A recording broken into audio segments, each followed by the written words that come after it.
One of the other armies featuring a brand new combat patrol box is of course the other half of the Leviathan set, which is the Tyranids, and again, like the Marines, this one will be somewhat hard to properly evaluate as all the models in this new box are of course only available for now in Leviathan, so it does seem likely that if you are a NID player and you want the combat patrol, you're probably going to have these models already, or if you are a brand new player just thinking about picking up Tyranids, Leviathan is still available in a lot of places, so it seems quite likely you will be able to get it at a better value just by picking up the Leviathan box, or if you wait a few weeks, the smaller starter sets like the Indomitus Elite or Recruit Edition that we got in 9th edition will very likely be in our hands, and those will, in all honesty, probably be a better, cheaper way to get a lot of the new kits from the Leviathan big box. So this combat patrol, it may not be the best or cheapest way to get a start with the NIDs in. We'll see when we actually come to the analysis of how much everything is, or at least what I think everything will cost. But I do think that if you are looking for just these brand new kits, you may just want to look for a Leviathan box or wait for these other smaller starter sets before getting too excited about this one. So that's just something to bear in mind as we go through this video, but we are going to have a look into this combat patrol and kind of make a decision as to whether it is going to be any good anyway. So let's see what rules and abilities you get and how much it is going to set you back. So in this combat patrol we get the Vardengast Swarm, and this is actually a fairly hefty model-wise box set. It has 30 models, which is made up of a winged Tyranid Prime, the Terror of Verdengast, who is accompanied by 20 Termagants, 5 Barbgaunts, 3 Von Rien's Leapers, and a big Gribbly in the Psychophage. Now, as I said, I do expect most of these will be in the upcoming Recruit or Elite boxes, or they are of course all available in Leviathan, but the Psychophage may actually not be in the Recruit or Elite size boxes, because that is a bit of a bigger monster, so this may well be the cheapest place to get him if you wanted the Psychophage, because you could then potentially sell the Winged Prime, the Termagants, the Barbgaunts, the Leapers if you didn't want them, and just get a comparatively cheap Psychophage out of the deal. We do still see the army rules of Synapse and Shadow in the Warp, both of which are still kinda I was quite hyped on them when we first saw the army rules, but with how Battleshock does seem to be playing, at least for now in 10th edition, neither of these are quite as potent as I initially thought they might be. The NIDs are definitely on the lower end of power when it comes to their army rules. That may change. There is a lot of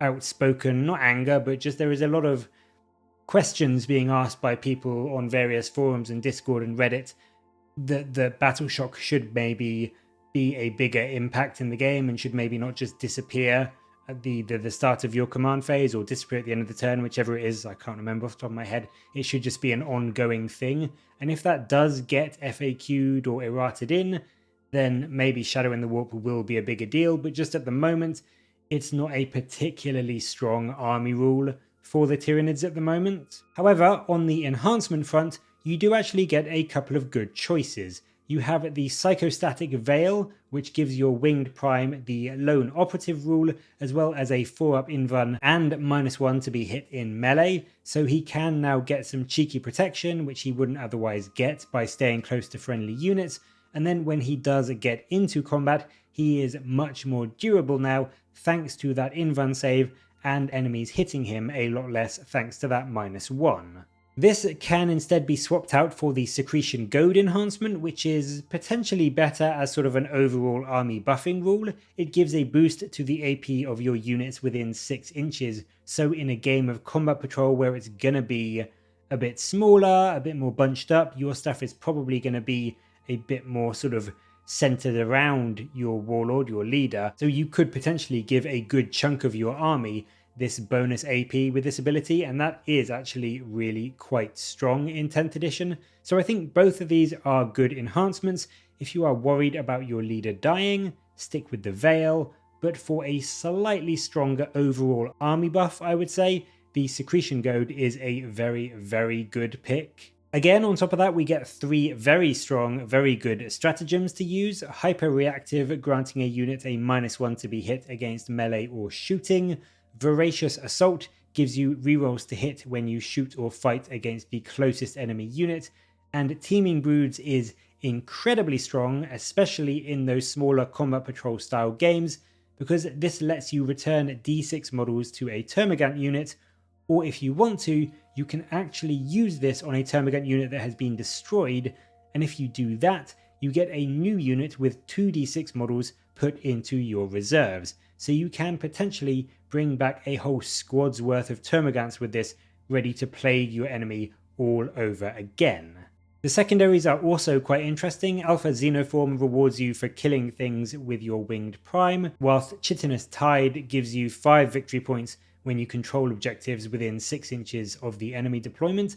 Both are fairly doable, to be honest. The Wing Prime can certainly kill stuff with his profile, with his datasheet, so there isn't too much concern doing that. You also only need to kill models, not whole units, so when he gets into combat he can quite reliably do that. I think the only thing to be aware of is that if you take Alpha Xenoform, your opponent will likely do all they can to kill the Prime before he can reach combat, so that is a potential downside, and you may think that Chitinous Tide might just be an easier one to do because you're going to be moving up the board towards the enemy deployment anyway. On the datasheet front, as you'd expect, we see the similar but simplified rules for everything. Things like the Winged Prime losing his Alpha Warrior rule, which does actually work out fine, because that is a rule that gives sustained hits to a unit he's leading, and there's nothing in this combat patrol that he can lead, so that is actually not a loss to his sort of usability at all in combat patrol. And then Termagants lose some of their weapon options. They can only take flesh borers in combat patrol. Interestingly for them, they do actually gain a rule in combat patrol. They gain patrol squads, which means that although their set loadout and size is a basic 20-man squad in combat patrol, you can, with this rule, split them up into 2 10-man squads before the game begins. So you can use them to get a bit more board presence and control from your Termagants, and it is a nice change if you want the combat patrol, you're playing combat patrol, but you don't just want a big blob of 20, you instead want 2 10-man squads. So that is a nice change. It would be nice if Marines had that going to the main rules for a second here for things like combat squadding, because I don't think combat squadding is in 10th edition, at least not as far as I have seen, and it's one of those rules that is sort of a big Marine identifier, so it would be weird if they didn't get that in their eventual codex, the Marines, but they could just very easily put combat squads into the main game for Marines with a little additional rule like this on their datasheet.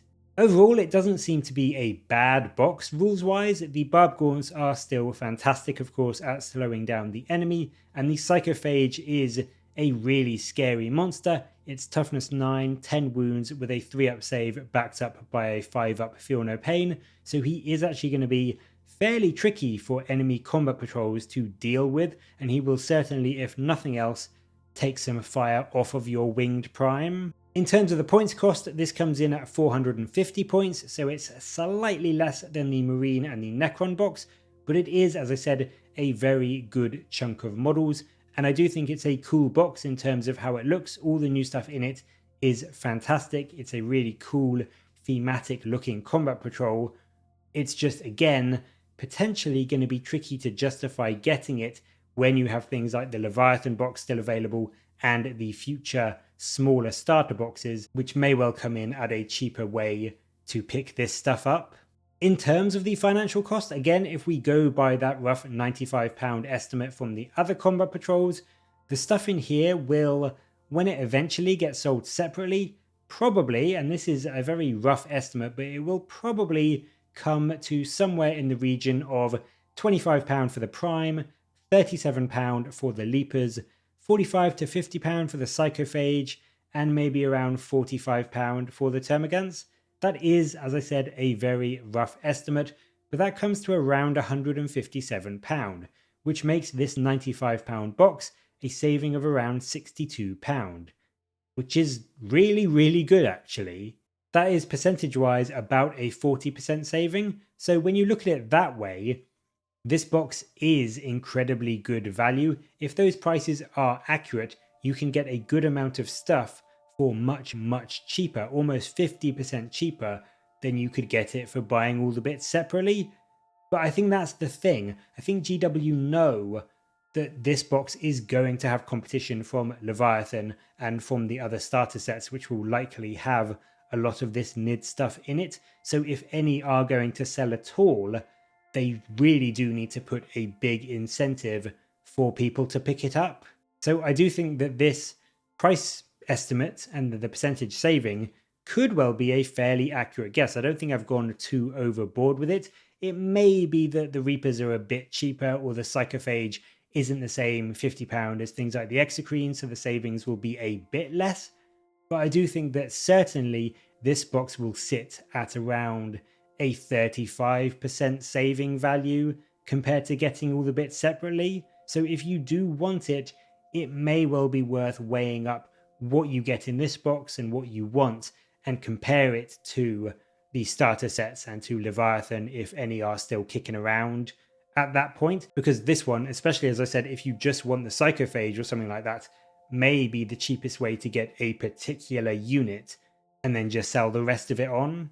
I would argue though that if you can still get Leviathan somewhere, that is probably going to be the best value for getting all the NID stuff, because there you just get everything, and then you can sell all of the Marine stuff, you can sell the rulebook if you've got a copy already, and you can sell any of the NID stuff that you don't want for a good chunk of money, and just get the stuff that you do want to keep for really quite cheaply. So that is it. That is the Tyranid Combat Patrol. I do have to say, I do rather like it. I think it's got a very cool selection of models, and the rules that it comes with do seem to be quite interesting and fun, and reward you, you know, whether you prefer the hordes of termagants or that big monster in the Psychophage. There is a lot that you can play around with and have fun with.